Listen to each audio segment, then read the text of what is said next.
ఓం శాంతి.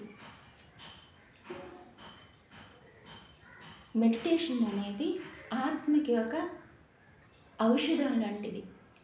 ఆ ఔషధం ఎప్పుడు పనిచేస్తూ ఉంటుందంటే నిరంతరం ఆ పరమాత్మని యోగంలో ఉండాలి. అప్పుడు మన ఆత్మ శాంతి పొంది సుఖాన్ని అనుభూతి చేసుకోగలుగుతుంది.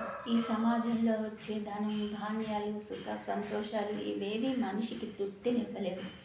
ఎలా అంటారా, ఎంత సంపాదించినా ఇంకా సంపాదించాలనే కోరిక, ఎన్ని వైభవాలు అనుభవించాలన్నా ఇంకా పొందాలనే కోరిక, ఎన్ని మనం విజయాలు సాధించినా ఇంకా సాధించాలనే కోరిక, ఎన్ని పదవులు పొందినా ఇంకా పదవులు ప్రాప్తి కావాలనే కోరిక. ఈ కోరికలను అన్నిటినీ అధిగమించి అతీతంగా ఒకే కోరిక, మనం సత్యయుగి దేవతలు కావాలి. ఈ ధర్మ స్థాపనకి మనం చిటికిన వేళ సహాయం కావాలి. ఈ అవనిపై స్వర్గం తీసుకురావాలి. ఏ పాపకర్మ లేని పుణ్యభూమిగా మనం జన్మించిన భూమికి మనం సేవకులు కావాలి. మన సహోదరులైన మానవ జాతి మహోన్నతకు మనం ఒక గొప్ప మార్గదర్శకత్వం కావాలి. ఇదంతా గొప్ప ఆనందానికి హేతు అవుతుంది. ఈ ఆలోచనలు ఈ యొక్క మనిషిని ఎంతో ఉన్నతత్వానికి తీసుకొస్తూ ఉంటాయి. నేను నాది అంటే స్వార్థంలోకి వెళ్ళిపోతాం. ఇదంతా మన ప్రపంచం అనుకుంటే అంతా మన వాళ్ళే అవుతారు. ఏ ఒక్కరి యొక్క సుఖశాంతిమయ జీవితానికి మనమైతే కారణం అవుతామో అప్పుడు మన ఆనందానికి ఆ భగవంతుడు ఎన్నో మార్గాలు వేస్తూ ఉంటారు. ఒక్కటే చెప్తాను, ఎట్టి పరిస్థితుల్లోన మన కర్మ అనేది మనకి ఇచ్చే వెళుతుంది. ఎందుకంటే మనం తినే ఆహారం మనకి ఎంత శక్తిని ఇస్తుందో మనం చేసుకునే కర్మ అనేది మన జన్మల జీవితానికి ఆధారపడి ఉంటుంది. అందుకని ప్రతి ఒక్కరూ మీ కర్మని సుకర్మగా చేసుకోండి.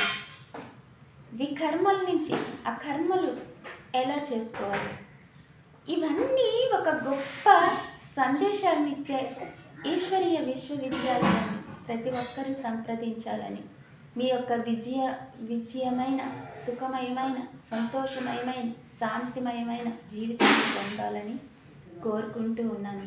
ఎందుకంటే వీళ్ళు తెల్ల వస్త్రాలు వేసుకుంటారు, మేము కూడా అలాగే ఉండాలి, వీళ్ళు ఎప్పుడు ఏం కరెక్ట్గా ఆహారం సాత్వికం అనేది తింటారు, మేము కూడా అలా ఉండాలి అని అయితే లేదు.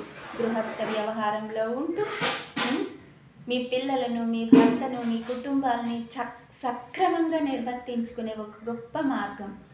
గృహస్థులు వింటే కమల పుష్ప సమానులుగా తయారు కాగలరు. విద్యార్థి ఉంటే గొప్ప విద్యలో విజయాన్ని పెంపొందించుకోగలరు. మామూలుగా ముసలి వాళ్ళు వింటే వాళ్ళ యొక్క వచ్చే జన్మల జీవితాలకి గొప్ప మహోన్నతను సంతరించుకోగలరు.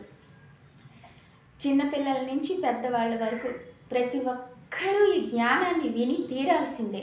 ఎందుకంటే ఇప్పుడు సూర్యోదయం అనేది ఉంటేనే కదా వేకువ ఉంటుంది.